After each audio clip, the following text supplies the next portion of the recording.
ಇದು ಲೂಸ್ ಮಾಡಿ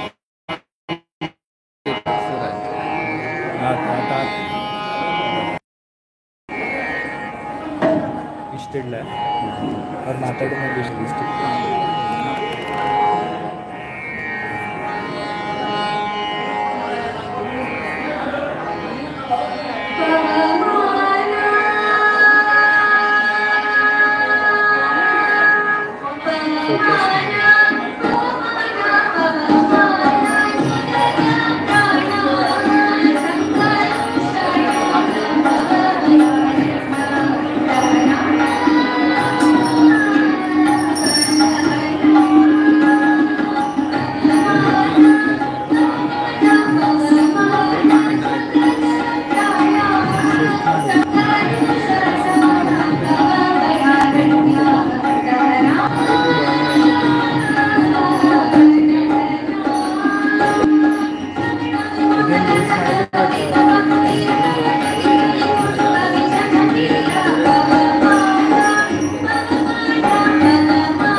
Oi.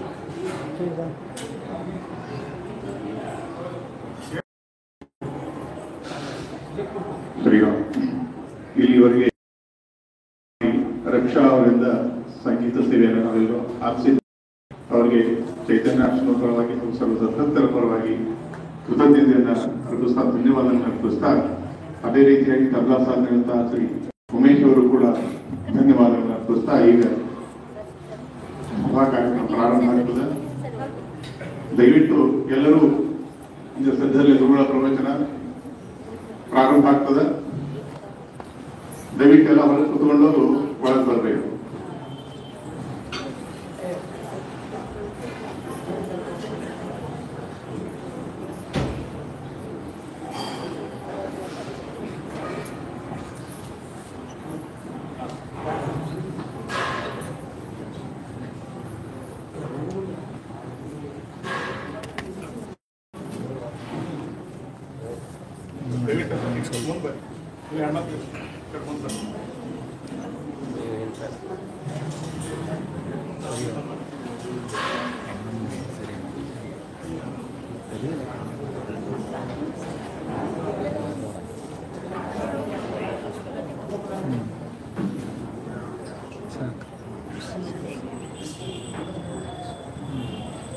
ಕೆಳಗೆ ಮಾಡಲಿಲ್ಲ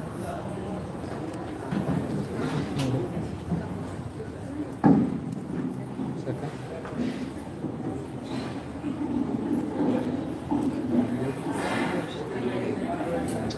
ಕರ್ತನ ಹಾಕ್ತಿದ್ದೆ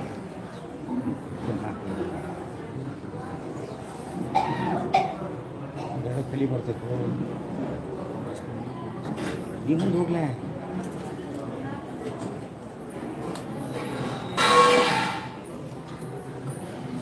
లేదు ఒకటి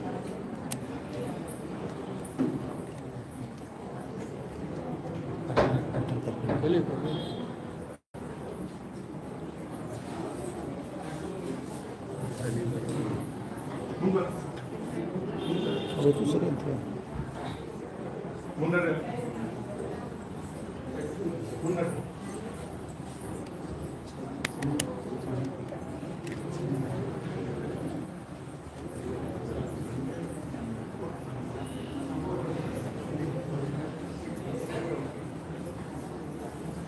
ನಾಯಕ ನಾಯಕ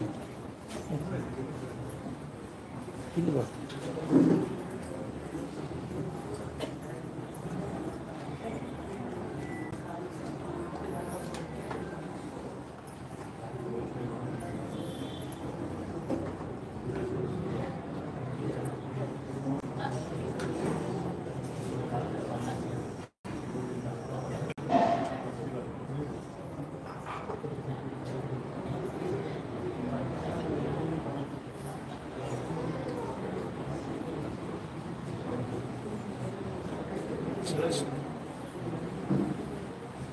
ನಾಯಕ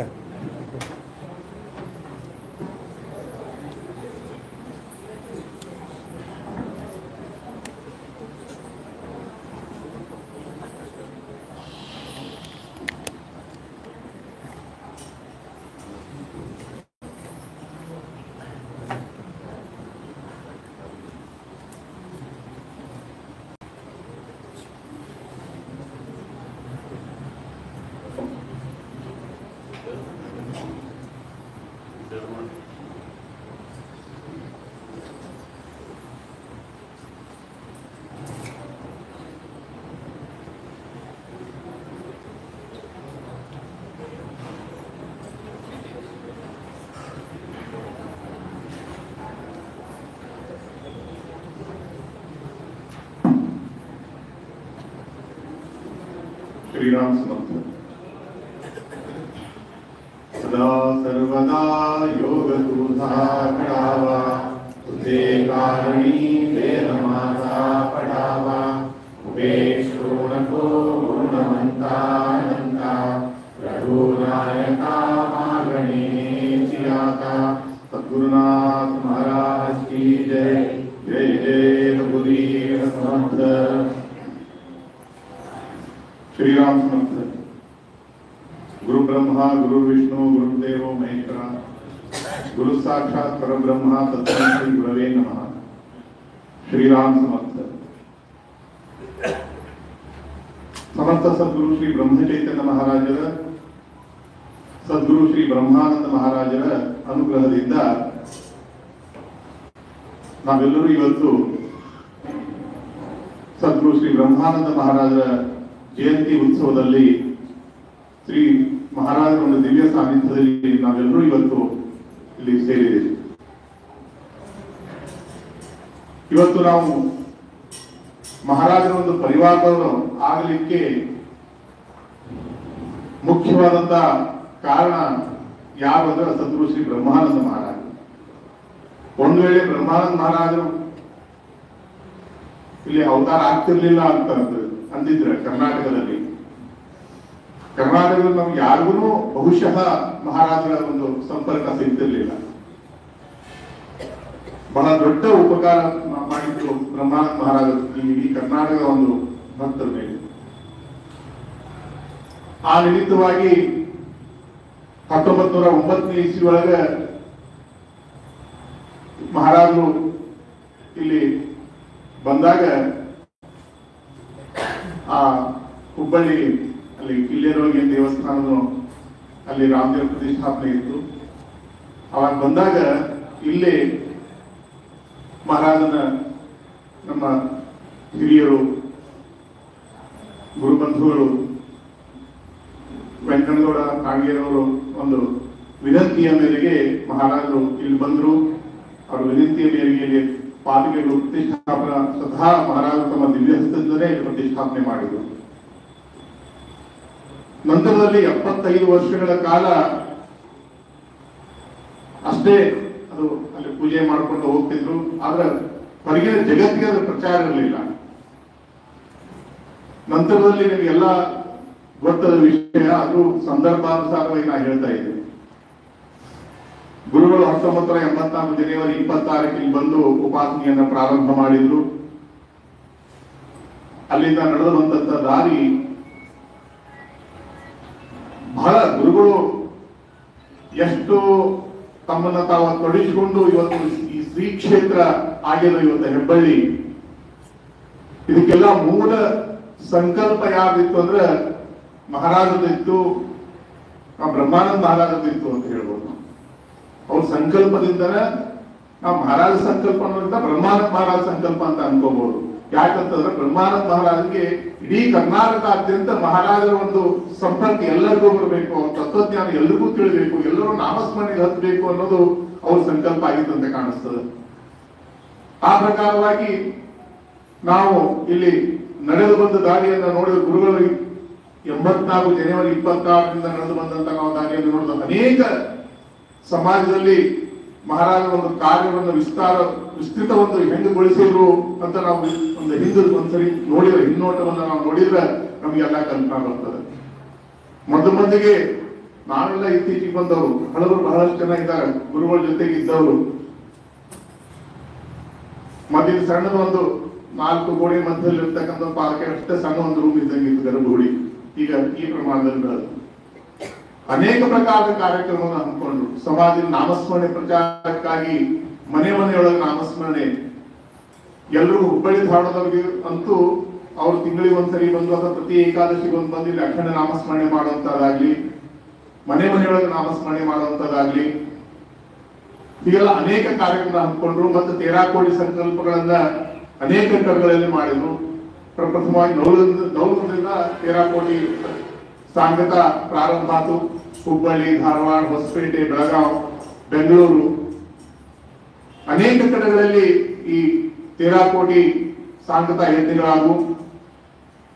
ನಂತರದಲ್ಲಿ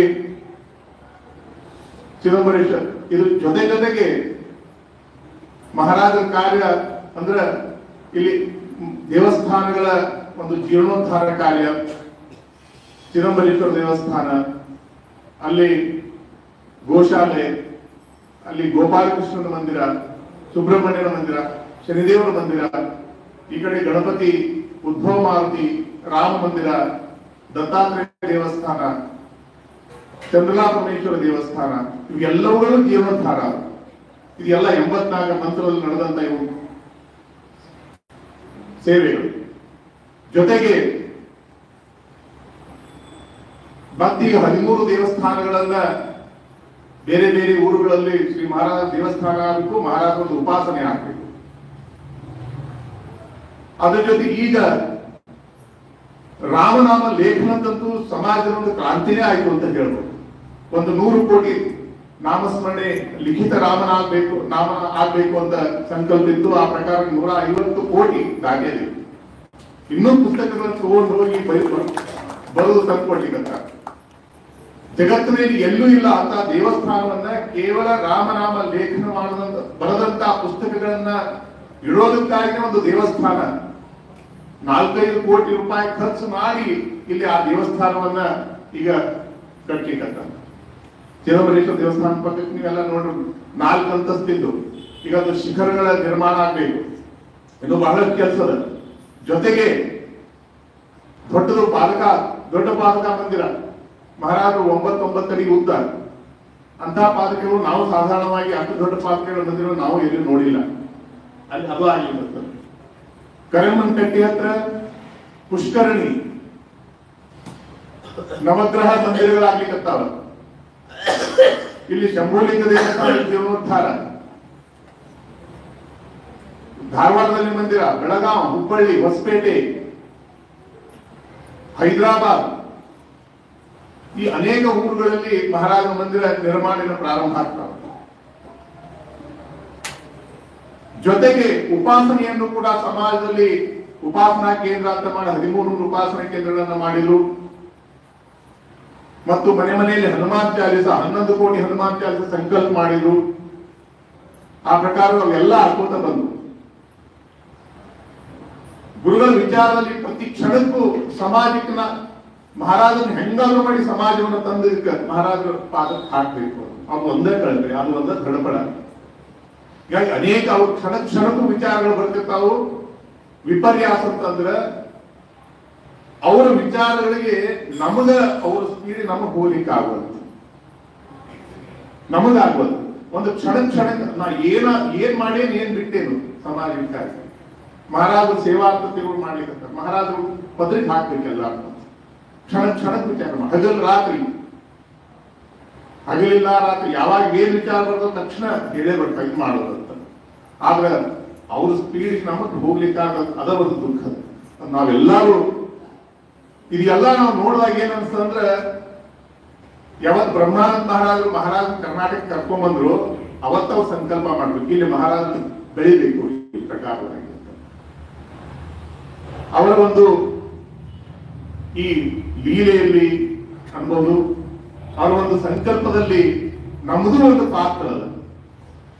ನಾವೆಲ್ಲ ಏನಿದ್ದೀವೋ ನಮ್ದು ಒಂದು ಪಾತ್ರ ಅದ. ಆ ಪಾತ್ರವನ್ನು ನಾವೆಲ್ಲರೂ ಸರಿಯಾಗಿ ನಿಭಾಯಿಸಿ ಶ್ರೀ ಸದ್ಗುರುಗಳ ಒಂದು ಅನುಗ್ರಹಕ್ಕೆ ಪಾತ್ರರಾಗೋಣ. ಸದ್ಗುರು ಶ್ರೀ ಬ್ರಹ್ಮಾನಂದ ಮಹಾರಾಜರ ಒಂದು ಈ ಜಯಂತಿ ಉತ್ಸವದ ನಿಮಿತ್ತವಾಗಿ ನಾವೆಲ್ಲರೂ ಸೇರಿದ್ದೀವಿ. ಈಗ ಪರಮ ಪೂಜ್ಯ ಗುರುಗಳು ಈಗ ಈ ಜಯಂತಿ ಉತ್ಸವವನ್ನ ಈಗ ಅವರು ಉತ್ಸವನ ಪ್ರಾರಂಭ ಮಾಡ್ತಾರ ತಮ್ಮ ಆಶೀರ್ವಾದ ಪ್ರವಚನದೊಂದಿಗೆ. ಹಾಗೂ ನಂತರದಲ್ಲಿ ಬ್ರಹ್ಮಾನಂದ ಮಹಾರಾಜ್ಗೆ ಪುಷ್ಪ ಸಮರ್ಪಣೆ ಇರ್ತದೆ. ನಾವೆಲ್ಲರೂ ಇದರಲ್ಲಿ ಅತ್ಯಂತ ಶ್ರದ್ಧೆ ಭಕ್ತಿಯಿಂದ ಪಾಲ್ಗೊಂಡು ಶ್ರೀ ಸದ್ಗುರುಗಳ ಒಂದು ಅನುಗ್ರಹಕ್ಕೆ ಪಾತ್ರರಾಗೋಣ.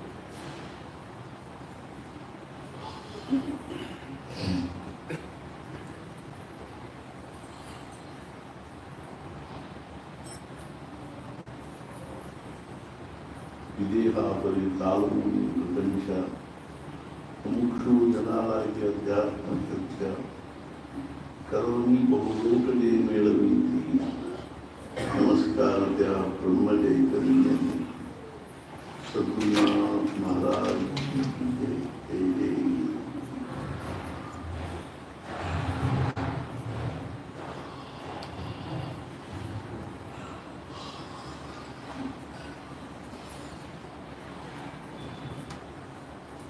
ಈ ಪ್ರಪಂಚದಲ್ಲಿರ್ತಕ್ಕಂಥ ಎಲ್ಲ ಪ್ರಾಣಿಗಳಲ್ಲಿ, ಪಕ್ಷಿಗಳಲ್ಲಿ, ಕ್ರಿಮಿ ಕೀಟಗಳಲ್ಲಿ ಮನುಷ್ಯನ ಒಂದು ವೈಶಿಷ್ಟ್ಯ ಏನು ಅಂದರೆ, ಮನುಷ್ಯ ಬುದ್ಧಿವಂತ ಪ್ರಾಣಿ, ವಿಚಾರವಂತ ಪ್ರಾಣಿ. ಮನುಷ್ಯನೊಬ್ಬರಿಗೆ ಮಾತ್ರ ಭಗವಂತ ಏನ್ ಮಾಡಿದಾನಂದ್ರೆ ವಿಚಾರ ಮಾಡೋದು ಬಹಳ ದೊಡ್ಡ ಶಕ್ತಿ ಕೊಟ್ಟಿದೆ.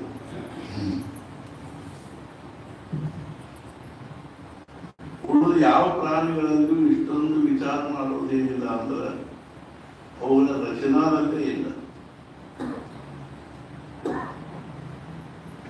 ಅವು ಒಂದು ಮರ್ಯಾದೆಯಲ್ಲಿ ಲಿಮಿಟ್ನಲ್ಲಿ ವಿಚಾರ ಮಾಡಬಾರದು. ಆದ ಮನುಷ್ಯನ ಬುದ್ಧಿ ಬಹಳ ಆಳವಾಗಿ ಹೋಗ್ತದೆ, ಉನ್ನತವಾಗಿ ಹೋಗ್ತದೆ ಮತ್ತು ವ್ಯಾಪಕವಾಗಿ ಹೋಗ್ತದೆ.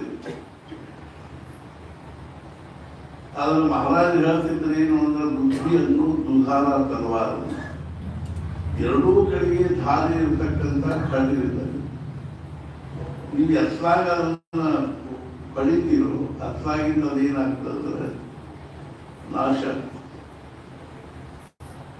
ಇತ್ಲಾಗ ಹೊಡೆದ್ರೆ ಹೊರಗಿನ ವಸ್ತುಗಳು ಬಳಸದಿತ್ತು ವಸ್ತು ಪ್ರಾಣಿಗಳಿಗೆ ಅವು ಆಘಾತ.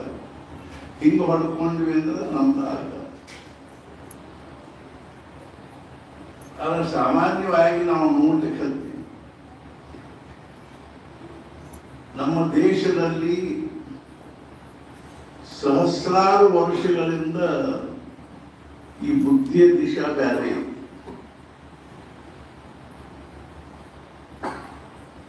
ಈಗ ಸುಮಾರು 700-600 ವರ್ಷಗಳಿಂದ ಮೊಟ್ಟ ಮೊದಲು ಭಾರತದಲ್ಲಿ ಮುಸಲ್ಮಾನರು, ಅಫ್ಘಾನಿಸ್ತಾನರು, ಫ್ರೆಂಚರು ಈಗ ಒಬ್ಬೊಬ್ಬರು ನಮ್ಮ ದೇಶದಲ್ಲಿ ಬರ್ಲಿಕ್ಕೆ ಆದ್ರೂ ಅವಾಗೇನು ಅಂತ ಪರಿ ತ್ರಾಸ ಆಗಲಿಲ್ಲ. ಅವ್ರು ನಮ್ಮ ಬೌದ್ಧಿಕ ಇದಕ್ಕೆ ಪೆಟ್ಟು ಹಚ್ಚಲಿಲ್ಲ. ಮಂದಿರಗಳನ್ನು ಕೆಡವಿದ್ರು, ಮೂರ್ತಿಗಳನ್ನು ಒಡೆದ್ರು, ಅನೇಕ ಪ್ರಕಾರದಿಂದ ಹಾನಿ ಮಾಡಿದ್ರು. ಅವ್ರ ದೃಷ್ಟಿಕೋನ ಬೇರೆ. ಅವ್ರಿಗೆ ಇಲ್ಲಿರೋ ಒಂದು ಅಪಾರವಾದ ಸಂಪತ್ತನ್ನು ಲೂಟ್ ಮಾಡಿಕೊಂಡು ಹೋಗ್ಬೇಕಾಗಿ ಆ ಸಂಪತ್ತಿಗಾಗಿನೇ ಅವ್ರಿಗೆ ಬಂದು ಐಷಾರಾಮದಲ್ಲಿ ಇರ್ಲಿಕ್ಕಾಗಿನೇ ಬಂದಿರ್ತಾರೆ. ಆದ್ರೆ ಅವರು ಬಹಳ ಪಾಶವೀಯ ಭಾವದಲ್ಲಿ ಆಕ್ರಮಣ ಮಾಡಿದರು.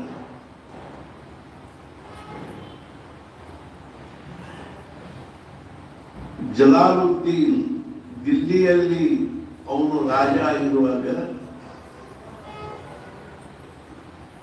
ಅರ್ಥಾತ್ ಏನು ಅಂದ್ರೆ ಅವಾಗನ ಮುಸಲ್ಮಾನ ಶುರುವಾಯಿತು. ಜಲಾಲುದ್ದೀನ್ ಖಿಲ್ಜಿ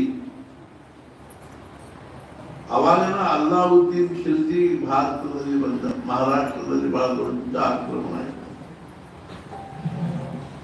ಮುಂದೆ ಸುಮಾರು 300 ವರ್ಷಗಳವರೆಗೆ ಅವರು ಅಂತ ಇದರೊಳಗೆ ಭಾರತ.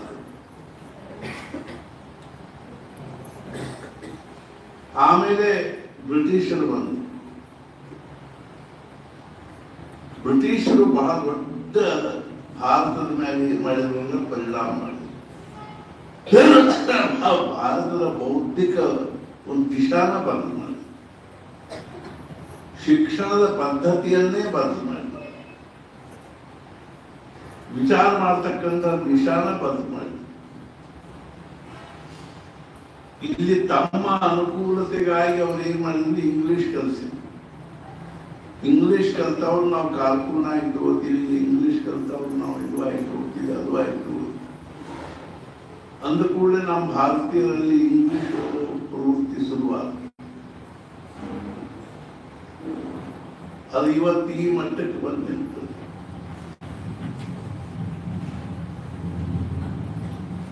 ಅವಾಗ ಇಂಗ್ಲಿಷ್ ಓದ್ದವ್ರಿಗೆ ನೌಕರಿ ಕೊಡ್ಲಿಕ್ಕೆ ಕಲ್ತ್ಕೊಂಡ್ರೆ ಎಲ್ಲರೂ ಇಂಗ್ಲಿಷ್ ಓದ್ಲಿಕ್ಕೆ. ಈಗ ಅದನ್ನು ಪರಾಕಾಷ್ಠ ಆಗಿದೆ.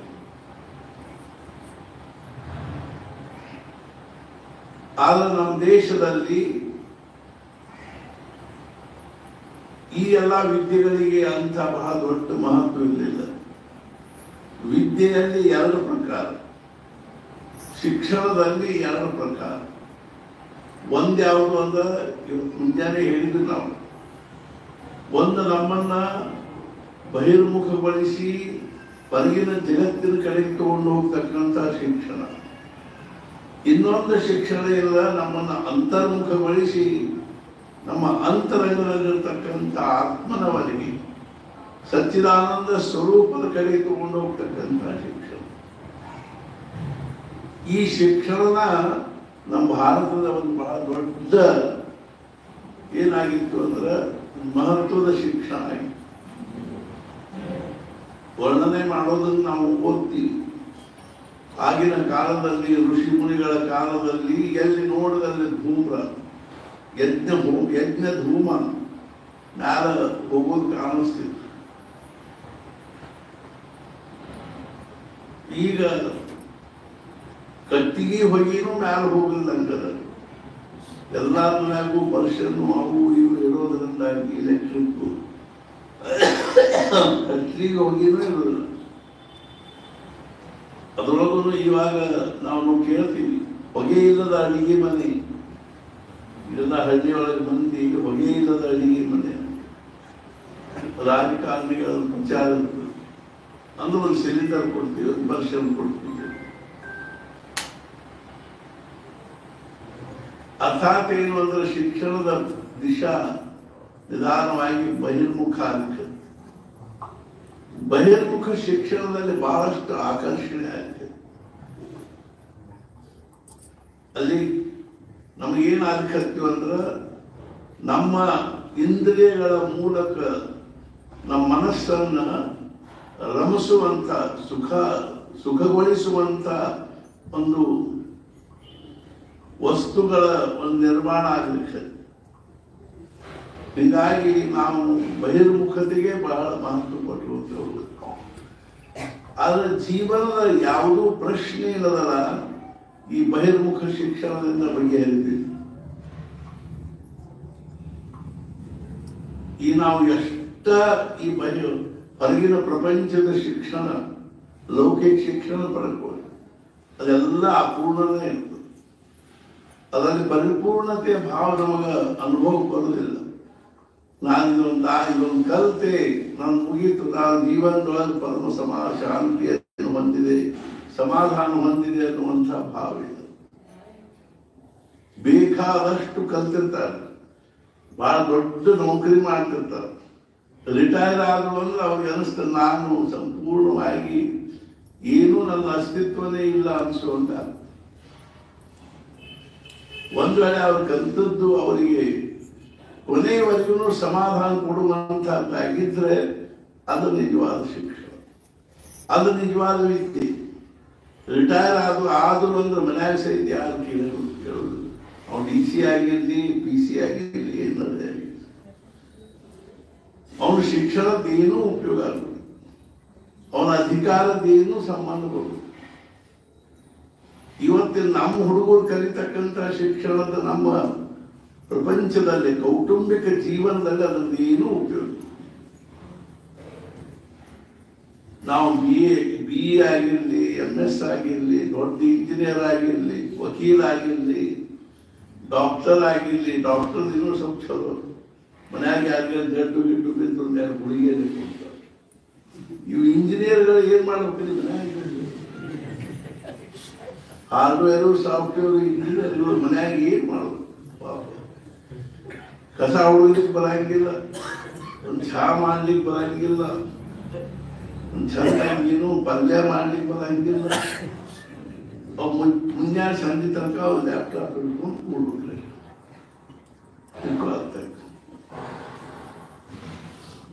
ಆದರೆ ನಮ್ಮ ದೇಶದಲ್ಲಿ ಇಂಥ ಒಂದು ವಿದ್ಯಾ ಇವತ್ತಿಗೂ ಬೆಳ್ಕೊಂಡು ಬಂದಿರಲ್ಲ. ಏನು ಅಂದ್ರೆ ಅದರೊಳಗಿಂದ ಜೀವನದ ಪ್ರಶ್ನೆ ಬಗೆಹರಿಯುವಂತ ಅದ್ಯಾವುದು ಅಂದ್ರೆ ಆಧ್ಯಾತ್ಮಿಕ ವಿದ್ಯೆ. ಅದರ ಮುಂದೆ ಈ 4 ವೇದಗಳು, 6 ಶಾಸ್ತ್ರಗಳು, 18 ಪುರಾಣಗಳು, ಕಾವ್ಯ, ನಾಟಕ, ಸಾಹಿತ್ಯ, ಇವನಂತೂ ಅದರೊಳಗೆ ತಗೊಳ್ಳಕ್ಕೆ ಏನು ಇದನ್ನ ಅರ್ಥನೇ ಇಲ್ಲ. ಇವತ್ತಿನ ಶಿಕ್ಷಣ ಏನೋ ಇದರೊಳಗೆ ತಗೊಳ್ಳೋದ್ರಿಂದ ಏನು ಅರ್ಥನೇ ಇಲ್ಲ. ಅವು ಕೇವಲ ಒಂದು ದುಡ್ಡು ಗಳಿಸ್ತಕ್ಕಂಥ ಒಂದೇನೋ ಒಂದು ಕಲೆಕ್ಷನ್ ಆಫ್ ಇನ್ಫಾರ್ಮೇಶನ್. ಅದು ಹೊತ್ತಾಗಿ ಅವ್ರಿಗೆ ಯಾವುದೂ ಅಂತ ಮಹತ್ವ. ಅದು ಸಮಾಜದ ದುರ್ದಶ ಏನಾಗಿದೆ ಅಂದ್ರೆ ಅದೇ ಒಂದು ಬಹಳ ದೊಡ್ಡ ಪುರುಷಾರ್ಥ ಉಂಟಾಗಿದೆ. ಆದ್ರೆ ಸುಮಾರು ಒಂದು 300 ವರ್ಷಗಳ ಹಿಂದೆ ನಮ್ಮ ದೇಶದಲ್ಲಿ ಬಹಳಷ್ಟು ಪ್ರಮಾಣದಲ್ಲಿ ಈ ಆಧ್ಯಾತ್ಮಿಕ ವಿದ್ಯೆಗೆ ಮಹತ್ವ. ಹಿಂದಿನ ಕಾಲದಲ್ಲಿ ಋಷಿ ಮುನಿಗಳು ಅರಣ್ಯದಲ್ಲಿ ವಾಸ ಮಾಡಿಕೊಂಡು ಚಳಿ, ಮಳೆ, ಗಾಳಿ, ಬಿಸಿಲು ಸಹನೆ ಮಾಡಿಕೊಂಡು ಕಂದ ಮೂಲಗಳನ್ನು ತಿಂದುಕೊಂಡು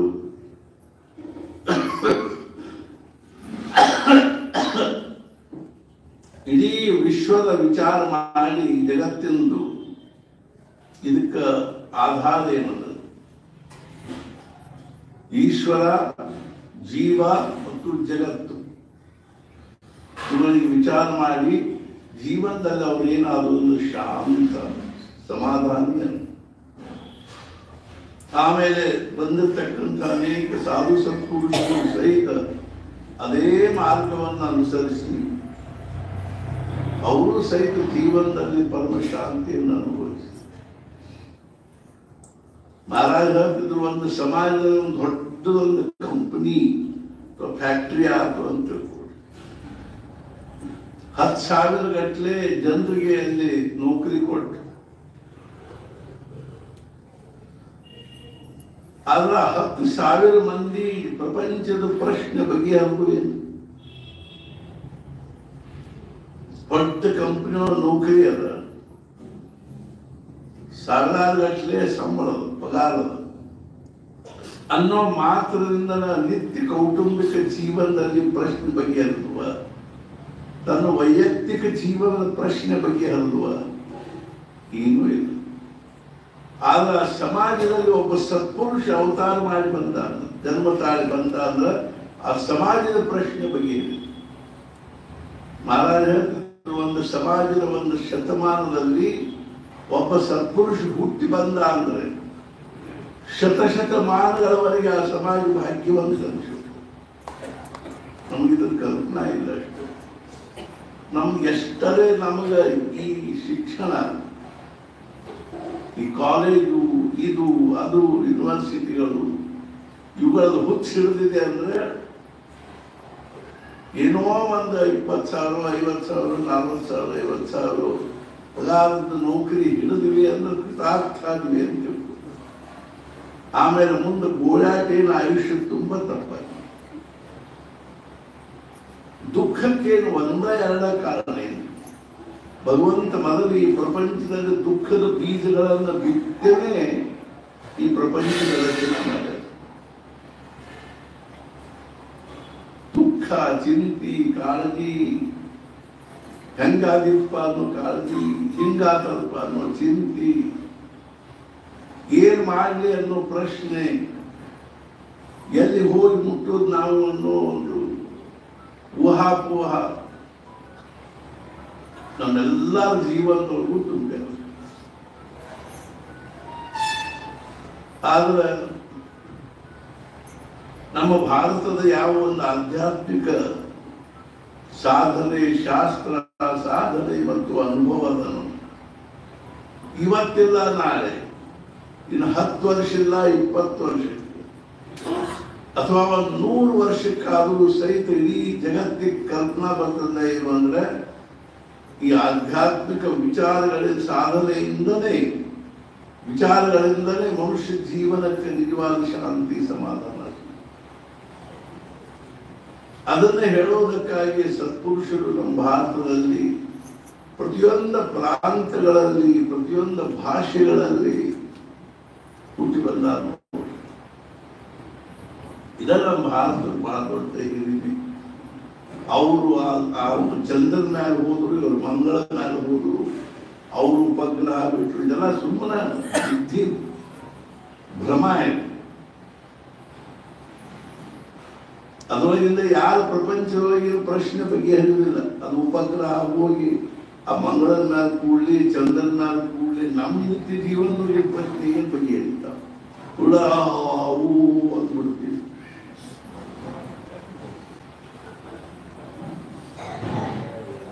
ಈಗ ಜಗತ್ತಿನಲ್ಲಿ ಕ್ರಿಕೆಟ್ ಆಟ ನಡೀತಾವ, ನಮ್ಮ ನುಕ್ಸಾನ ಅದ್ರೊಳಗೆ. ಇವ್ ಮಂದಿನ ಕರ್ಕೊಂಡು ಹೋಗಿ ಅಲ್ಲಿ ಐಸ್ ಕ್ರೀಮು, ಬಿಸ್ಕಿಟ್ ತಿನ್ಕೋತ್ ಕೂಡ್ಬೇಕಲ್ಲ, ಸಮಯ ಹಾಳು ಮಾಡ್ಕೋಬೇಕು. ಟಿವಿ ಮುಂದೆ ನೋಡ್ತಿರ್ತೀವಿ, ಮುದುಕು ಸಹಿತ ಅವ್ನು 8 ರನ್ ಅದು 8 ರನ್ ಅದು ಏನ್ ಮಾಡುತ್ತ, ನಿಮ್ಮ 8 ರನ್ ಆಗ್ಯಾವ ನೋಡ್ಕೊಂಡು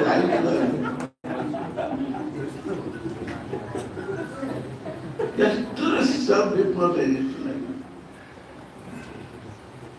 ಇವತ್ತು ಮುಂಜಾನೆ ಯಾರು ಹೇಳಿ ಕಲ್ತಿದ್ವಿ, ನೋಡಪ್ಪ ನೀವು ದೊಡ್ಡ ಊರಾಗ ಹುಟ್ಟಿ ನಗರಗಳಲ್ಲಿ, ಶಹರಗಳಲ್ಲಿ ಹುಟ್ಟಿ ಶಹರೀಯ ನಾಗರಿಕ ಜೀವನದವರು, ನಾವು ಹಳ್ಳಿಯಾಗ ಹುಟ್ಟಿ ಹಳ್ಳಿಯಾಗ ಬೆಳೆದಿ, ನಮ್ಗೆ ಇವೆಲ್ಲ ಏನು ಗೊತ್ತಾಗುವುದಿಲ್ಲ.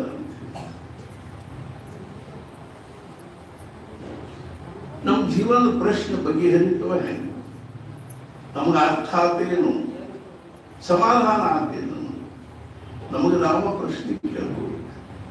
ಮಹಾರಾಜ ಹೇಳಿದ್ರು, ಊರೊಳಗೆ ಒಂದು ಗುಡ್ಡದ ಮೇಲೆ ಕೂಡ್ರಿ, ಒಂದು ಗಿಡದ ಕೆಳಗೆ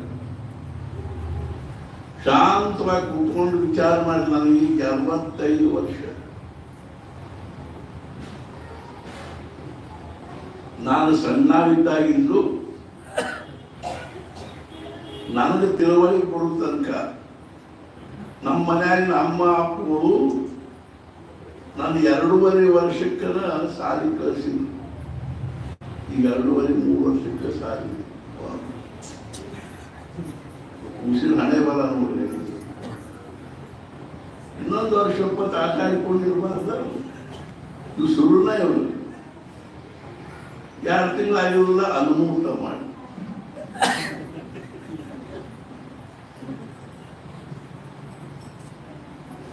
ಎರಡು ವರ್ಷ ಆಗಿರಲಿಲ್ಲ ಅಕ್ಷರಾಭ್ಯಾಸ ಮಾಡಿ.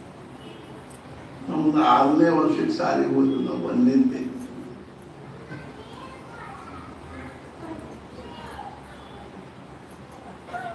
ಅರ್ಥಾತ್ ಏನು ಅಂದ್ರೆ ಆಗಿನಿಂದ ಹಿಡ್ಕೊಂಡು ಈಗಿನ ತನಕ ನಾವು ಎಷ್ಟರೇ ಸುಖಕ್ಕಾಗಿ ಧರ್ಪಡಿಸಿದೆ, ಎಷ್ಟರೇ ದುಡ್ಡಿಗಾಗಿ ಧರ್ಪಡಿಸಿ, ಎಷ್ಟರೇ ಒಂದು ಅಜ್ಞಾನದೊಳಗೆ ಆಯುಷ್ಯ ಕಳೆದಿ, ಪರಿಣಾಮದಲ್ಲಿ ನಮಗೇನಿಲ್ಲ ಅಂದ್ರೆ ನಮಗೂ 73 ವರ್ಷ 74 ನಮಗೂ ಅದ ನಿರ್ಣಯದ ನಮ್ಗೆ ಈ ಕ್ಷಣಕ್ಕೆ ಸಮಾಧಾನ ಇಲ್ಲ. ನಾವು ಹಿಂದೆ ಅವಾಗ ಸುಖವಾಗಿದ್ವಿ. ಅವ್ರ ಈಗ ಅಂದ್ರೆ ಸುಖ ಒಮ್ಮೆ ಇರ್ತದೆ, ಒಮ್ಮೆ ಇರಂಗಿಲ್ಲ ಅಂತಿದ್ರೆ ನೀವು ದುಃಖ ಯಾಕೆ ಮಾಡಿಕೊಡ್ರಿ. ಒಮ್ಮೆ ಇರ್ತದೆ ಅಂತ ತಿಳ್ಕೊಡ್ರಿ, ಒಮ್ಮೆ ಇಲ್ಲ ಅಂತ ತಿಳ್ಕೊಡ್ರಿ. ಇದ್ದಾಗ ಅನುಭವಿಸೋದು, ಇದ್ದಾಗ ಕಷ್ಟ ಕೊಡೋದು. ನಮ್ಮ ಕಡೆ ಯಾಕೆ ಬರ್ತೀವಿ? ನಮಗೆ ಸುಖ ಬರ್ತದೆ, ಸುಖ ಆಗೋದು, ಸುಖ ದುಃಖ ಬರ್ತಿರ್ತಾವೆ, ಹೋಗ್ತಿರ್ತಾರೆ. ಶುಕ್ರ ಪಕ್ಷ ಕೃಷ್ಣ ಪಕ್ಷ ಇದ್ದಂಗೆ ನಮಗೆ ಸಮಾಧಾನ ಆಗಿದ್ರು ಹೆಂಗೆ?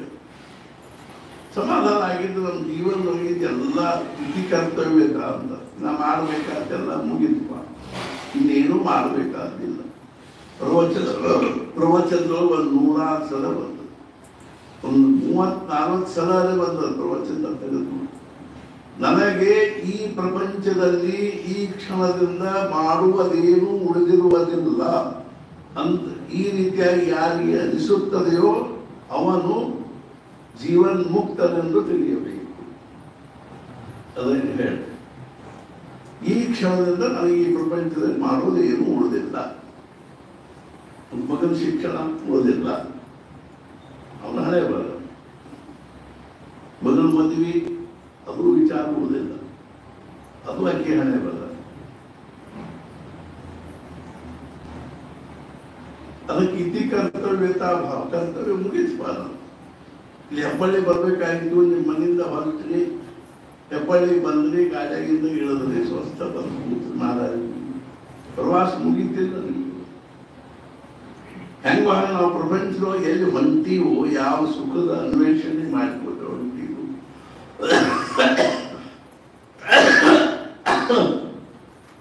ಆ ಸುಖ ಸಿಕ್ಕ ಕೂಡಲೇ ಸ್ವಸ್ಥ ಕೂಡ್ಲಿಕ್ಕೆ ಬರ್ಬೇಕು. ಆದ್ರೂ ಏನಾದ್ರು ದರ್ಪಣ ಮಾಡ್ತಿದ್ರೆ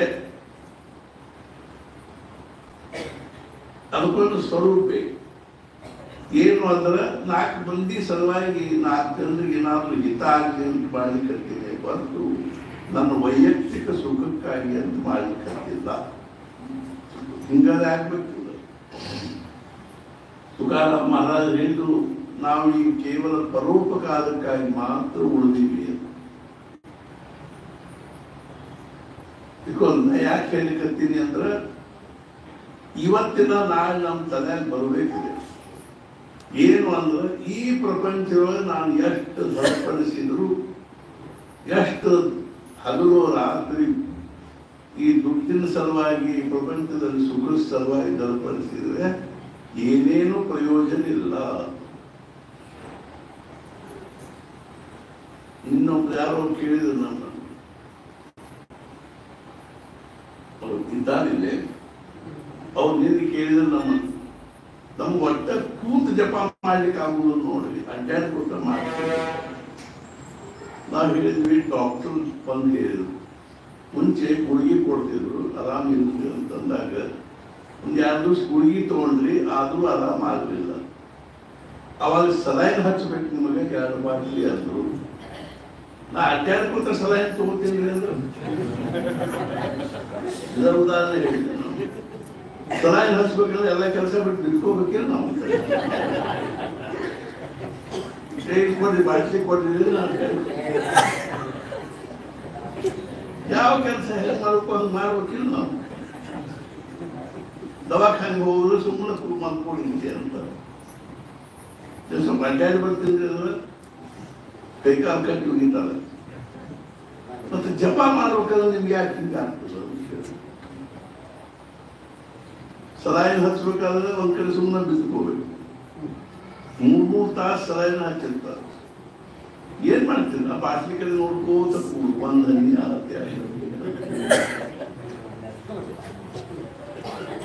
ಎಲ್ಲ ನೀನು ಅಡ್ಡಾಡ್ಕೋತಾನೆ ಮಾಡ್ತೀವಿ. ನೀವ ತಲೆ ತಂದ್ಕೊಡ್ರಿ ಅವನ್ನೆಲ್ಲ.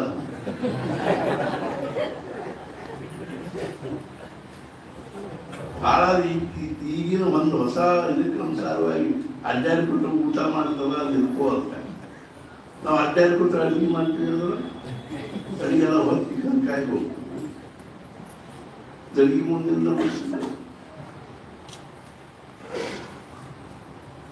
ಎಷ್ಟೊಂದು ಕೆಲಸ ನಾವು ಸುಮ್ಮನೆ ಕೂತು ಮಾಡ್ಬೇಕು. ಆಫೀಸಿಗೆ ಹೋದ್ರೆ ಸಾಹೇಬ್ರ ಸುಮ್ಮನೆ ಕೂತು ಕೆಲಸ ಮಾಡ್ತೀವಿ. ಅಡ್ಡಾಡ್ಕೊತ ಮಾಡಿಲ್ಲ ಹೆಂಗಿರೋದು. ಇದು ನಾವು ಅಡ್ಡಾಡ್ಕೊತ ಮಾಡ್ತೀವಿ. ಮೊಬೈಲ್ ಕೈಯಾಗಿ ಹಿಡ್ಕೊಂಡು ನಾವು ಸುಮ್ಮನೆ ಕೂತು ಮಾಡ್ತೀವಿ. ನೀವು ನಿಮ್ಮ ಮನಸ್ಸು ಎಷ್ಟಾಗದೇ ಇರ್ಕೋಲ್ತಾಗ ನಮಗಾದ್ರೂ ಸಮಯ ಪ್ರಶ್ನೆ ಇಲ್ಲ. ನಿಮ್ದು ಏನು ಫೈಲ್ ಅದ ಕರೆಕ್ಟ್ ಆಗಿಬಿಟ್ಟ. ನೀವು ಏಕಾಗ್ರತೆಯನ್ನು ಮಾಡಲಿ ಅಂತ ನಾವು ಅನ್ನೋದಿಲ್ಲ. ಅದು ಒಂದು ಕಡೆ ಸುಮ್ಮನೆ ಕೂತು ಮಾಡಿ ಮತ್ತೆ ಜಪ ಸುಮ್ಮನೆ 1 ತಾಸು ಕೂತು ಮಾಡಿ ಅಂದ್ರೆ ಇದರ ಮೇಲೆ ಯಾಕೆ ನಿಮ್ದು ಆಕ್ರಮಣ ಅಂತ ಕೇಳ್ತೀನಿ. ಜಪ ಒಂದ್ ಕಡೆ ಕೂತ್ ಮಾಡಿದ್ರೆ ಕೂಡ 108 ನಾವು ಕೂತ್ ಮಾಡ್ಲಿಕ್ಕಾಗಂಗಿಲ್ಲ ಅಂದ್ರೆ ಅದು ಅಷ್ಟೇನ ಸರಳ ಅದ, ಒಕ್ಕಟ್ಟದೆ. ಯಾವ ನೀವು ಈವರೆಗೂ ಆಯುಷ್ಯಕ್ಕೆ ಕೇವಲ ಒಂದೇ ಆಯುಷ್ಯ ಅಲ್ಲ, ಜನ್ಮ ಜನ್ಮಾಂತರಗಳಿಂದ ಕಷ್ಟ ಅನುಭವಿಸಿಕೊಂಡು ಬರ್ಲಿಕ್ಕೆ ಕಲ್ತಿರೋ ಆ ಕಷ್ಟವನ್ನ ನಿವಾರಣೆ ಮಾಡ್ತಕ್ಕಂಥ ಸಾಧನೆ ವಿಷಯದಲ್ಲಿ ನಾವು ಇಷ್ಟು ಅದಕ್ಕೊಂದು ಸಾಮಾನ್ಯ ಒಂದು ಕಿಮ್ಮತ್ ಕೊಡ್ಬೇಕು. ಒಂದು ಆರೋಗ್ಯ ದೃಷ್ಟಿಯಿಂದ 2 ದಿವಸ ಕಾಸ್ಟ್ ಮೇಲೆ ಸುಮ್ಮನೆ ಬಿದ್ಕೊಂಡಿರ್ತೀವಿ. ಇಲ್ಲದೆ ನಾನು ನಾಳೆ ಎಕ್ಸಾಮ್ ಅದ ಓದ್ಬೇಕಾಗಿದೆ ಸುಮ್ಮನೆ ಬಿದ್ಕೊಂಡು ಅಂತ ಡಾಕ್ಟರ್ ಇಲ್ಲ ಹೋಗು ಬರೀ ನಮ್ಗೆ ಆಮೇಲೆ ತಲೆ ತಿರುಗಿ ಬಿದ್ದೆ ನಾವು ಜವಾಬ್ದಾರ. ನಾ ಯಾಕೆ ಹೇಳ್ತೀನಿ ಅಂದ್ರೆ ಎಷ್ಟಂದ್ರೆ ನಾವು ಪರಮಾರ್ಥದ ಜೊತೆಗೆ ಹೊಂದಾಣಿಕೆ ಮಾಡಿ ಧರ್ಪಡಿಸ್ತೀವೋ ಪ್ರಪಂಚದ ಜೊತೆಗೆ ಹೊಂದಾಣಿಕೆ ಮಾಡಿಕೊಂಡಿದ್ದಾರೆ. ಇವತ್ತು ನಮ್ಮ ಅಪ್ಪನ ಶ್ರಾದ್ದದಲ್ಲಿ ನಮ್ಗೆ ರಜಾ ಕೊಡ್ಲಿಲ್ಲ ಸಾಹೇಬರ ಅಂದ್ರೆ ಹೋಗಲೇಬೇಕು. ಶ್ರಾದ್ದ ಪುಣ್ಯತಿಥಿ ದಿವಸ 1 ದಿವಸ ಬರ್ರಿಪ್ಪ ಅಂತಂದ್ರೆ ಇಲ್ಲಿ ಭಾಳ ಕೆಲಸ ಬರ್ಲಿಕ್ಕಾಗಲಿಲ್ಲ. ಯಾಕೆ ಹೇಳಿಕತ್ತೀನಿ ಅಂದ್ರೆ ಒಂದು ದೊಡ್ಡ ಫ್ಯಾಕ್ಟರಿ ಆಗಿ ಸಮಾಜದಲ್ಲಿ 10,000 ಮಂದಿಗೆ ಅದು ನೌಕರಿ ಅದ, ಸಂಬಳದ. ಅದು ಯಾವ 10,000 ಮಂದಿಯೊಳಗೆ ಯಾವುದೂ ಪ್ರಶ್ನೆ ಬಗ್ಗೆ ಹರಿದಿಲ್ಲ ಜೀವನದಲ್ಲಿ.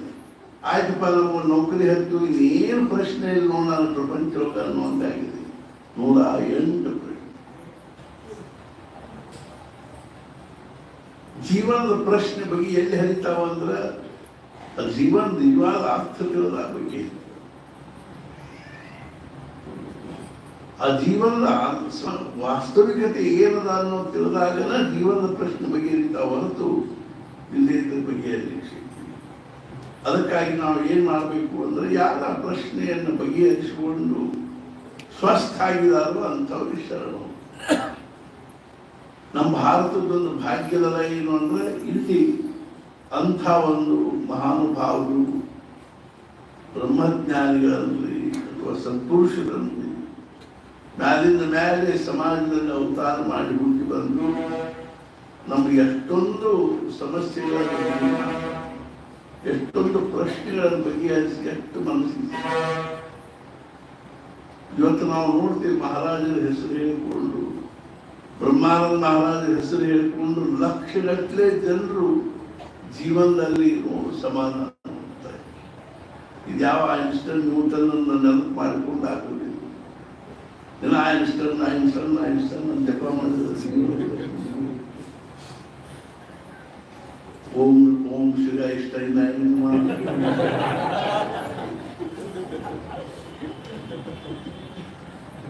ಗಿರಾಂಗ್ 5,000 ರೂಪಾಯಿ ಮಾಡಿ E=mc² ಅಂದ್ರೆ ಏನು ಗೊತ್ತಾಗ್ತದೆ ಐನ್ಸ್ಟೈನ್ ಆಗಿರ್ತದೆ. ನೀವು ದಿವಸಕ್ಕೆ ಒಂದ್ಸಲ ಬ್ರಹ್ಮಾನಂದ ಮಹಾರಾಜ ಮನಸ್ಸಿಗೆ ಬ್ರಹ್ಮ ಚೈತನ್ಯ ಮಹಾರಾಜ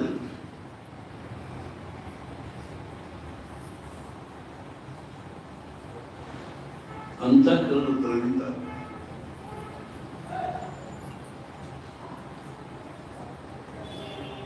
ಸಮಾಜದಲ್ಲಿ ಯಾವಾಗ ಆ ಉತ್ಕಟ ನಿರ್ಮಾಣ ಆಗ್ತದೆ, ಅನೇಕರ ಅಂತಃಕರಣದಲ್ಲಿ ತಾವೇನಾದರೂ ಜೀವನದಲ್ಲಿ ಅರ್ಥ ಮಾಡಿಕೋಬೇಕು, ತಿಳ್ಕೋಬೇಕು ಅನ್ನೋ ಲವಲವಿಕ ಉಂಟಾದಾಗ ನಿರ್ಗುಣ ನಿರಾಕಾರನಾಗಿರ್ತಕ್ಕಂಥ ಪರಮಾತ್ಮ ಮನುಷ್ಯ ದೇಹದಲ್ಲಿ ಆಕಾರ ತಗೊಂಡು ಬರ್ತಾರೆ.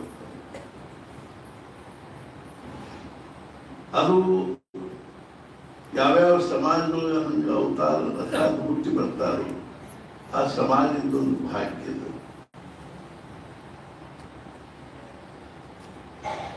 ಎಲ್ಲರೂ ಒಂದು ಯಾವ ಅವಸ್ಥೆಯನ್ನು ಹೊಂದಿರ್ತಾರೋ ಆ ಅವಸ್ಥೆಗೆ ಅನುಸಾರವಾಗಿ ಯಾರು ದೊಡ್ಡವರು ಅಲ್ಲ, ಯಾರು ಸಣ್ಣವರು.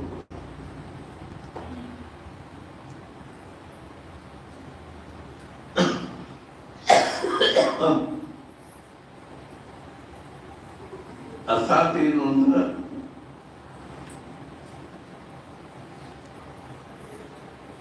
ಗುರುಗಳು ಆ ಶಿಷ್ಯನನ್ನು ಸಹಿತ ತಮ್ಮ ಸ್ವರೂಪ ಕಟ್ಕೊಂಡು ಹೋಗ್ತಾರೆ.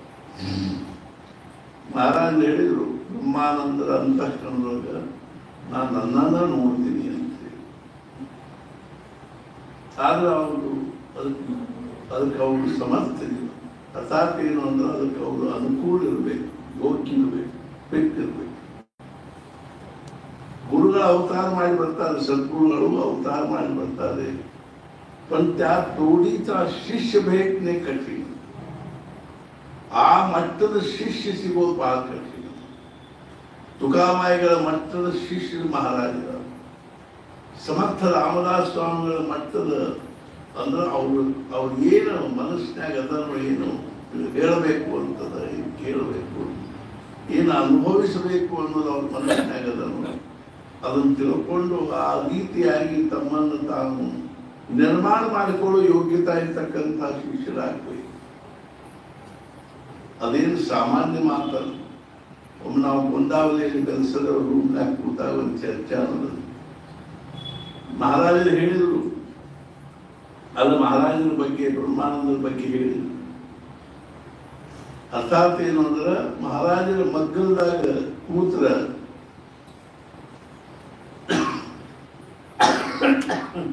महाराजांना शोभेल असे एकच शिष्य होऊन गेले. महाराजांनी ಶೋಭಿಸುವಂಥವ್ರು ಒಬ್ಬರ ಶಿಷ್ಯ. ಅವ್ರು ಯಾರು ಅಂದ್ರೆ ಬ್ರಹ್ಮಾನಂದ ಮಹಾರಾಜ. ಮತ್ತು ಅವಾಗ ನಾ ಕೇಳಿದೆ, ಸರಿ ಬಾಬಾ ಮತ್ತು ನಮ್ಮದು ಹೆಂಗಿದೆ. ಅವಾಗ ಅವ್ರು ಹೇಳಿದರು, महाराजांना आवडेल तसे आम्ही शिष्य, महाराजांनी ಸೇರುವಂಥವ್ರು ಆಗ, ಆದ್ರೆ ಮಹಾರಾಜರು ಶೋಭಿಸುವಂಥವ್ರಾಗಲಿ ಅಂತ ಶಿಷ್ಯರು ಯಾರಿದ್ರು ಅಂದ್ರೆ ಬ್ರಹ್ಮಾನಂದ. ಅದು ಎಷ್ಟು ಪ್ರಖರವಾಗಿರ್ತಕ್ಕಂಥ ಒಂದು ಆಧ್ಯಾತ್ಮಿಕ ಭಾವಗಳಿಂದ ತುಂಬಿಕೊಂಡಿರೋ ಪಿಂಡ್ ಇರ್ತದೆ ಅಂದ್ರೆ ನಾವು ನೀವು ಕಲ್ಪನೆ ಮಾಡಲಿಕ್ಕೆ ಈ ಭೌತಿಕ ಜ್ಞಾನದ ಒಂದು ಏನು ಅಂದ್ರೆ ಅದ್ರ ಬಗ್ಗೆ ಇರ್ತಕ್ಕಂಥ ಒಂದು ಮಹತ್ವ ಉತ್ಕಟತೆಯನ್ನು ಹೊಂದಿರುವ ನಮ್ಮ ಮೆದುಳಿನಲ್ಲಿ, ನಮ್ಮ ಬುದ್ಧಿಯಲ್ಲಿ ಆ ವಿಚಾರ ಬರೋದೇ ಬಹಳ ಕಠಿಣ. ಇದೆಲ್ಲ ಸ್ವಚ್ಛ ಆಗಬೇಕು. ಈ ಭೌತಿಕತೆ ಸಂಪೂರ್ಣ ಸ್ವಚ್ಛ ಆದಾಗ ಆಧ್ಯಾತ್ಮಿಕತೆ ಅನ್ನೋ ಶುರುವಾಗುತ್ತೆ. ಈ ಒಂದು ದಾರಿ ಹೊಂಟಿರ್ತೀವಿ, ಮುಂದೆ ಎರಡು ದಾರಿ ಬರ್ತಾವೆ. ಇದು ಬರೋಬ್ಬರಿ ಇರ್ತದೆ, ಇದು ತಪ್ಪಿರ್ತದೆ. ನಾವು ತಪ್ಪು ದಾರಿಯೊಳಗೆ ಬಹಳ ದೂರ ಹೋಗಿಬಿಟ್ಟಿರ್ತೀವಿ. ಅಕಸ್ಮಾತ್ ನಮಗೆ ಗೊತ್ತಾಯ್ತು ಈ ದಾರಿ ತಪ್ಪು ಅದ, ಇದು ನಮ್ಮನ್ನು ಸರಿಯಾಗಿ ಎಲ್ಲಿ ಹೋಗ್ಬೇಕು ಅಲ್ಲಿ ಕರ್ಕೊಂಡು ಹೋಗುದಿಲ್ಲ ಅಂತ ಗೊತ್ತಾದ್ರೆ ಅಷ್ಟು ವಾಪಸ್ ಹೋಗ್ಬೇಕು. ಇಲ್ಲಿ ಬಂದು ಮತ್ತೆ ಇಲ್ಲಿಂದ ಶುರು ಮಾಡ್ಬೇಕು, ಅನಿವಾರ್ಯ. ಈಗ ನೋಡ್ರಿ, ಕಬ್ಬು ಬೆಳೀತಾರೆ, ಅವ್ರು 3 ವರ್ಷ ಹೆಂಗ್ ಬೆಳೀತಾರಂದ್ರೆ ಕೊಯ್ತಾರೆ, ಮತ್ತೆ ಚಿಗಿತಾರೆ ಕಬ್ಬ. ಮೂರನೇ ವರ್ಷ ಅವ್ರು ಏನ್ ಮಾಡ್ತಾರೆ, ಕೊಯ್ದ್ರು ಅಂದ್ರೆ ಅದು ಗಂಟಿ ಹೊಡೆದನ್ನೆಲ್ಲ ಕಿತ್ತು ಅದಕ್ಕೆ ಬೆಂಕಿ ಹಚ್ಚಿ ಸುಟ್ಟು ಹಾಕಿ ಆಮೇಲೆ ಏನ್ ಮಾಡ್ತಾರ, ಹೊಸದಾಗಿ ಬೀಜ ಹಂಗೆ ನಮ್ಮ ಇವತ್ತಿನವರೆಗಿನ ಎಲ್ಲ ಕಲ್ಪನೆಗಳು, ವಿಚಾರಗಳು ಅಥವಾ ಮತ್ತೇನಾದ್ರು ಅನಿಸಿಕೆಗಳು, ಮಹತ್ವಾಕಾಂಕ್ಷೆಗಳು ಅವಕ್ಕೆಲ್ಲಕ್ಕೂ ಬೆಂಕಿ ಹಚ್ಚಿದಾಗ ಈ ಪರಮಾರ್ಥದ ಬೆಳಿ ನಾವು ಬೆಳಿಲಿಕ್ಕೆ ಶಕ್ಯ. ನಮ್ಮ ತಲೆಯಾಗ ಅವ ತುಂಗ, ಅದ್ರೊಳಗೆ ಚೂಚಾರಿರ್ಬೇಕ್ರಿ ಅಂತ ನಾವು ಧರ್ಮಪಡಿಸ್ತಾ ಇದ್ವಿ. ಆದ್ರೂ ಸಹಿತ ಮಹಾರಾಜ ಆದ್ರೂ ನಿರಾಶೆ ಆಗ್ಬೇಕಾದ ಅದ್ರೊಳಗೆಲ್ಲ ಹಾಕಲಿ ಅಂತ, ಅದರೊಳಗೆಲ್ಲ ಭಗವದ್ ಭಾವದ ಒಂದು ಬೀಜಗಳನ್ನ ಅದ್ರೊಳಗ ಊರಿ ಅವು ಬೆಳೀತಾರೆ. ಮಹಾರಾಜರ ಅವತಾರ ಆಯ್ತು. ಅವಾಗ ಇಡೀ ವಿಶ್ವದಲ್ಲಿ ಒಂದು ಸೂಕ್ಷ್ಮವಾಗಿರ್ತಕ್ಕಂಥ ಭಾವ ನಿರ್ಮಾಣ ಆಗ್ತಾ ಏನು ಅಂದ್ರೆ, ಮಹಾರಾಜರಿಗೆ ಶೋಭಿಸುವಂತ ಒಬ್ಬ ಶಿಷ್ಯ ಆಗಬೇಕು. ಮಹಾರಾಜರಿಗಿಂತಲೂ ಬ್ರಹ್ಮಾನಂದ ಮಹಾರಾಜ 15 ವರ್ಷ ಸಣ್ಣವರು. ಮಹಾರಾಜ 45, ಇವರು 59, 14 ವರ್ಷ ಸಣ್ಣವರು. ನಾನು ಮಹಾರಾಜರು ಹುಟ್ಟಿ 14ನೇ ವರ್ಷಕ್ಕಿಂತ ಬ್ರಹ್ಮಾನಂದ ಮಹಾರಾಜ. ಯಾವಾಗಲೂ ಒಬ್ಬ ಸತ್ಪುರುಷರ ಅವತಾರ ಆಗ್ಬೇಕಾದ್ರೆ ಆ ಮನೆಯಲ್ಲಿ ತಲತಲಾಂತರಗಳಿಂದ ಒಂದು ಉತ್ತಮವಾಗಿರ್ತಕ್ಕಂತಹ ಸಂಸ್ಕಾರಗಳನ್ನು ಬಂದಿದೆ. ಸತ್ಪ್ರವೃತ್ತಿ ಇರಬೇಕು, ಸದ್ಭಾವನೆಗಳಿರ್ಬೇಕು, ಉತ್ತಮವಾಗಿರ್ತಕ್ಕಂತಹ ಸಂಸ್ಕೃತಿ ಇರಬೇಕು, ಧಾರ್ಮಿಕ ವಾತಾವರಣ ಇರಬೇಕು, ಆಧ್ಯಾತ್ಮಿಕ ಭಾವ ಇರಬೇಕು. ಮಹಾರಾಜರ ಸಹಿತ 7 ತಲೆಮಾರುಗಳಿಂದ ಅಂಥ ಒಂದು ಸಂಸ್ಕೃತಿನೇ ಇತ್ತು. ಅವಾಗ ಅದೇನಾಗ್ತದೆ, ಆ 7 ತಲೆಮಾರುಗಳಲ್ಲಿ ಆ ಒಂದು ಪುಣ್ಯ ಅನ್ನುವಂಥದ್ದು ಬೆಳಕೋತ ಬೆಳಕೋತ ಬೆಳಕೋತ ಬಂದು 6, 5, 4, 5 ತಲೆಮಾರುಗಳಿಗೆ ಅದು ಏನಾಗ್ತದೆ, ಪರಿಪೂರ್ಣತೆಯನ್ನು ಹೊಂದಿದಾಗ ಒಬ್ಬ ಸತ್ಪುರುಷರು ಹಂಗ ಯಾವುದೋ ಒಂದು ಅರ್ಥಾತ್ ಯಾವ ನಿಮಿತ್ತದಿಂದ ನಾವು ಗೊತ್ತಿಲ್ಲ, ಆದ್ರೆ ಮಹಾರಾಜರಿಗೆ ಶೋಭಿಸುವಂತಹ ಶಿಷ್ಯ ನಿರ್ಮಾಣ ಆಗ್ತಕ್ಕಂಥ ಒಂದು ಭಾಗ್ಯ ಯಾವುದಕ್ಕೆ ಸಿಕ್ತು ಅಂದ್ರೆ ಕರ್ನಾಟಕಕ್ಕೆ ಸಿಕ್ತು. ಜಾತಿಹಾಳದಲ್ಲಿ ಬಾಳಂ ಭಟ್ರು ಮತ್ತು ಜೀವುಬಾಯಿ, ರಾಮ್ ಭಟ್ರ ಮಗ ಬಾಳಂ ಭಟ್ರು, ಇಬ್ಬರು ಅರ್ಥಾತ್ 2 ಕುಟುಂಬದವರು. ರಾಮ್ ಭಟ್ರ ಜೀವು ಭಟ್ರ ಅರ್ಥಾತ್ ಏನು ಜೀವುಬಾಯಿ ಕುಟುಂಬದವರು, ಅದೇ ರೀತಿ ಬಾಳಂ ಭಟ್ರ ಕುಟುಂಬದವರು, ಇಬ್ಬರು ಒಂದು ಅತ್ಯಂತ ನಮ್ಮ ಭಾರತೀಯ ಒಂದು ಸಂಸ್ಕೃತಿಗೆ ಶೋಭಿಸುವಂತಹ ಒಂದು ಕುಟುಂಬ. ಆ 2 ಕುಟುಂಬಗಳ ಒಂದು ಸಮುಚ್ಚಯ ಎಂಬುದರಲ್ಲಿ ಬ್ರಹ್ಮಾನಂದ ಮಹಾರಾಜರ ಅವತಾರ.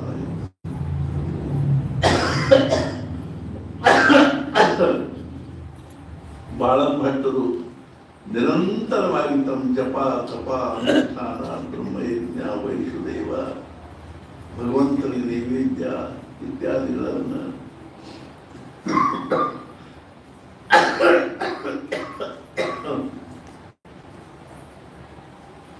ಅತ್ಯಂತ ಶ್ರದ್ಧೆಯಿಂದ ಮಾಡಿಕೊಂಡು ಬಂದರು.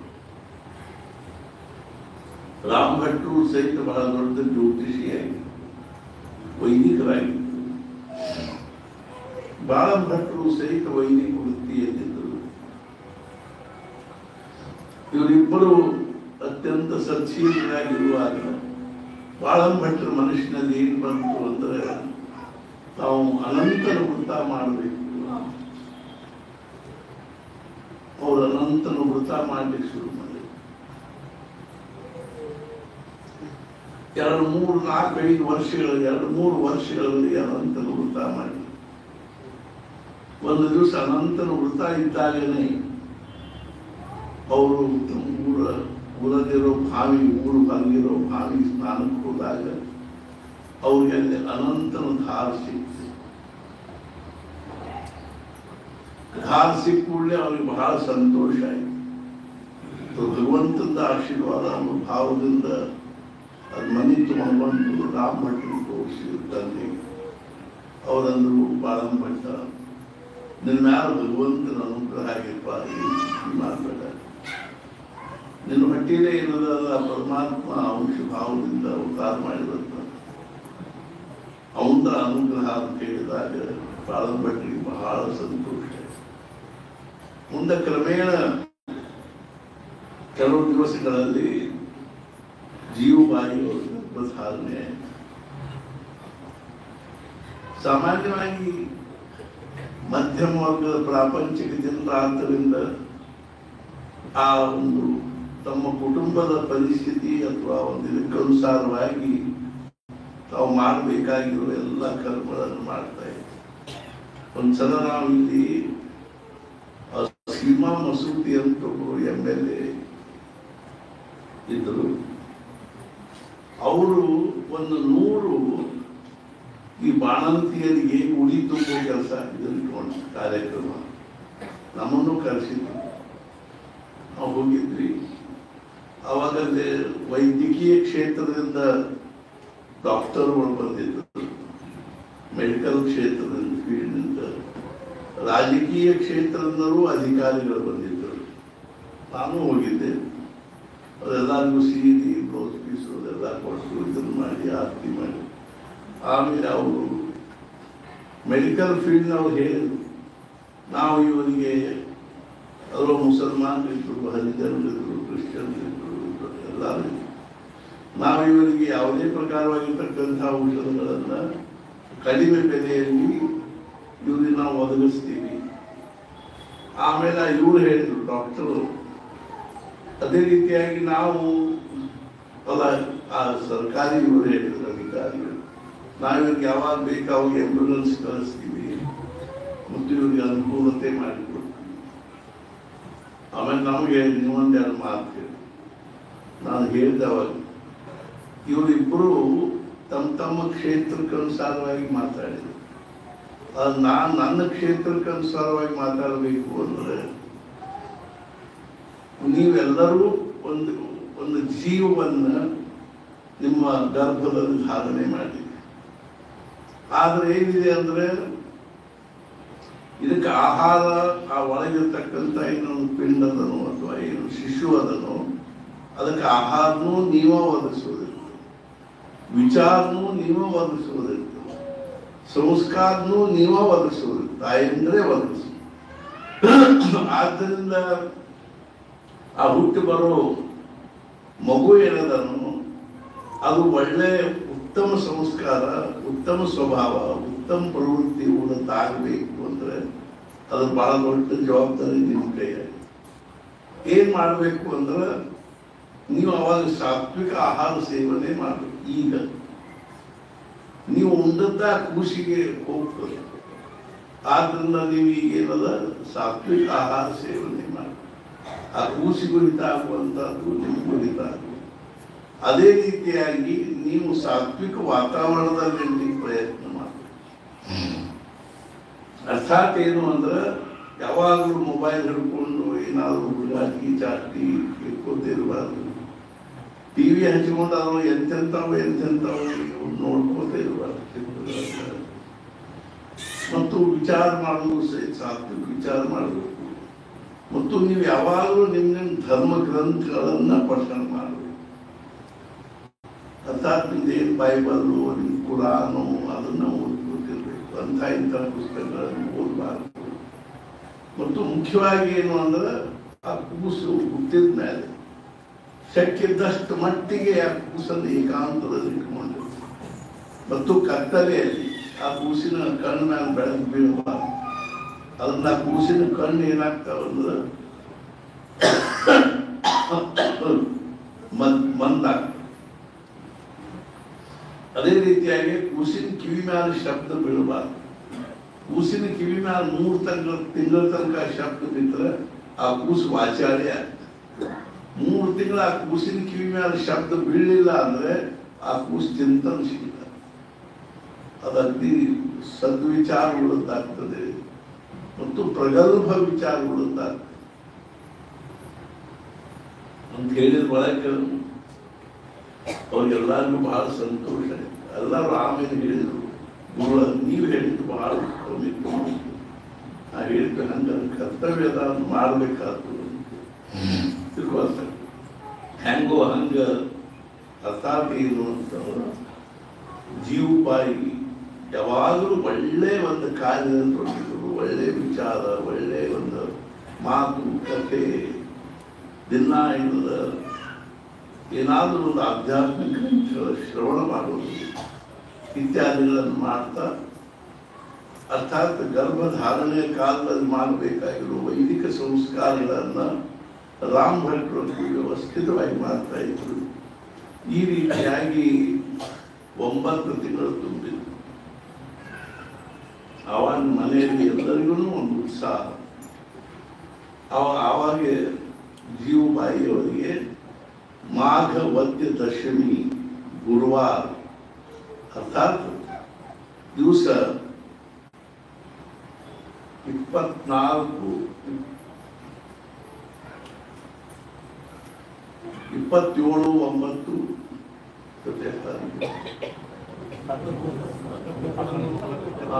24 ದಿವಸದ 27ನೇ ತಾರೀಕು ಇದರ ತಿಂಗಳಲ್ಲಿ ಫೆಬ್ರವರಿ 27ರಂದು ಇಸ್ವಿಸನ್ 1859ರಂದು ಜೀವಬಾಯಿಯವರ ಒಂದು ಗರ್ಭದಿಂದ ಒಂದು ಮಗು, ಗಂಡು ಮಗುವಿನ ಜನ್ಮ ಆಯಿತು. ಮನೆಯೊಳಗೆ ಎಲ್ಲರಿಗೂ ಬಹಳ ಸಂತೋಷ ಆಯಿತು. ರಾಮ್ ಭಟ್ರು ಕ್ರಮೇಣವಾಗಿ ಆ ಮಗುವಿಗೆ ಜಾತಕರ್ಮಗಳನ್ನು ಮಾಡಿದರು.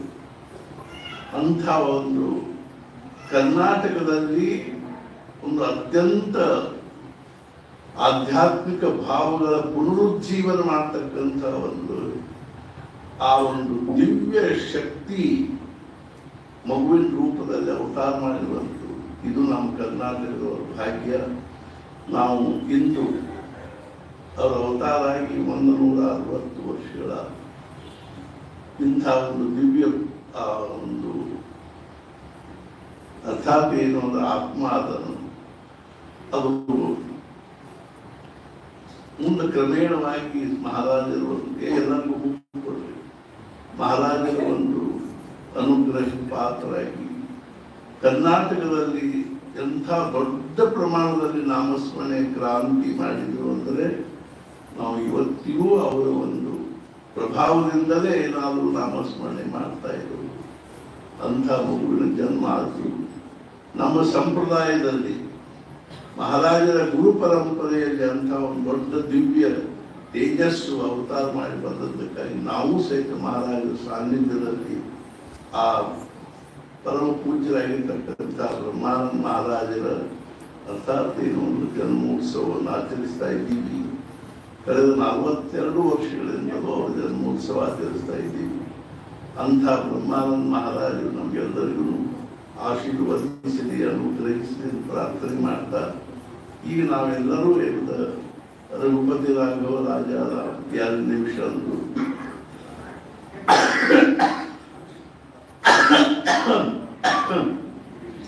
ಎಲ್ಲರೂ ಆ ಕಡೆ ಹೊರಗೆ ಕೂಡಬೇಕು. ನಿಮ್ಮ ಕೈಯಲ್ಲಿರ್ತಕ್ಕಂಥ ಪುಷ್ಪಗಳನ್ನು ಇಲ್ಲ ಅರ್ಪಣೆ ಮಾಡಿ ಆಮೇಲೆ ಸಾಲಾಗಿ ಹೋಗಿ ಕೋಠಿಯಲ್ಲಿ ಬ್ರಹ್ಮಾನಂದ ಮಹಾರಾಜರ ಸಾನ್ನಿಧ್ಯ ಸ್ಥಾನ ಆಗಿದೆ. ಅವಾಗ ಅಲ್ಲಿ ಹೋಗಿ ನೀವು ನಮಸ್ಕಾರ ಮಾಡಿ ಬರಬೇಕು. ಯಾರೂ ಪಾದಕೆಗಳನ್ನು ಮುಟ್ಟಬಾರದು. ಮತ್ತು ಆದಷ್ಟು ಬೇಗನೆ ನಮಸ್ಕಾರ ಮಾಡಿ ಬರಬೇಕು. ನೈವೇದ್ಯ ಆರತಿ ಆಗ್ತದೆ, ಆಮೇಲೆ ಪ್ರಸಾದ ಆಗ್ತದೆ. ಆಮೇಲೆ ನೀವು ನಮಸ್ಕಾರ ಮಾಡಿ ಬಂದ ನೈವೇದ್ಯ ಆರತಿ ಆಗ್ತದೆ. ಎಲ್ಲರೂ ಆರತಿಯಲ್ಲಿ ಭಾಗವಹಿಸಿ ಆಮೇಲೆ ಪ್ರಸಾದ ಸ್ವೀಕಾರ ಮಾಡಬೇಕಾಗಿ ವಿನಂತಿ. रघुपति राघव राजा राम रघुपति राघव राजा राम रघुपति राघव राजा राम पतित पावन सीताराम रघुपति राघव राजा राम पतित पावन सीताराम रघुपति राघव राजा राम पतित पावन सीताराम रघुपति राघव राजा राम पतित पावन सीताराम रघुपति राघव राजा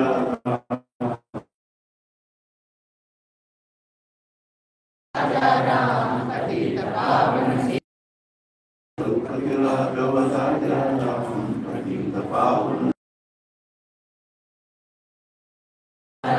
पतित पावन सीताराम रघुपति राघव राजा राम पतित पावन सीताराम रघुपति राघव राजा राम पतित पावन सीताराम रघुपति राघव राजा राम पतित पावन सीताराम रघुपति राघव राजा राम पतित पावन सीताराम रघुपति राघव राजा राम पतित पावन सीताराम रघुपति राघव राजा राम पतित पावन सीताराम रघुपति राघव राजा राम पतित पावन सीताराम रघुपति राघव राजा राम पतित पावन सीताराम रघुपति राघव राजा राम पतित पावन सीताराम रघुपति राघव राजा राम पतित पावन सीताराम जानकी जीवन स्मरण जय राम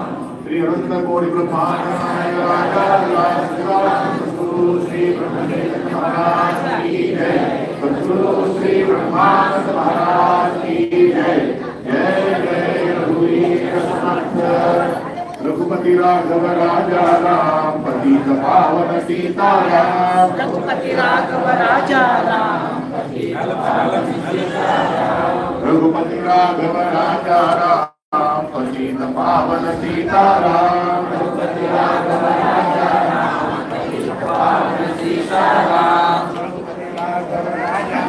ಎಲ್ಲ ಭಕ್ತರಿಗೆ ವಿನಂತಿ ಈಗ ದಯವಿಟ್ಟು ಎಲ್ಲರೂ ಅಲ್ಲಿ ಮೀಟಿಂಗ್ ಮಾಡಿ ಹೋಗಿ ಪ್ರಮಾಣ ಕೆಲಸ ಮಾಡ್ತಾರೆ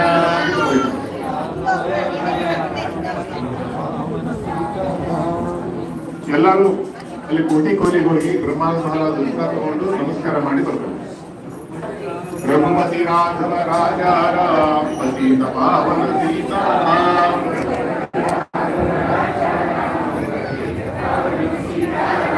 रघुपति राघव राजा राम पतित पावन सीताराम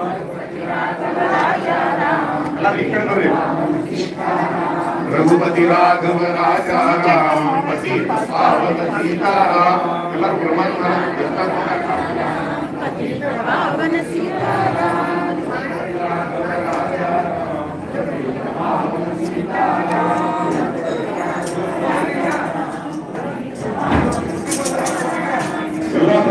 ವಿನಂತಿ ದಯವಿಟ್ಟು ಎಲ್ಲರೂ ಇಲ್ಲಿ ನಮಸ್ಕಾರ ಮಾಡಿ ಅಲ್ಲಿ ಹೋಗಿ ಪ್ರಮಾಣ ನಮಸ್ಕಾರ ಮಾಡಿ ವಾಪಸ್ ಬರ್ಬೇಕು ಬೇರೆ ಎಲ್ಲಿ ಹೋಗ್ಬಾರ್ದು ರಘುಪತಿ ರಾಘವ ರಾಜ ರಾಮ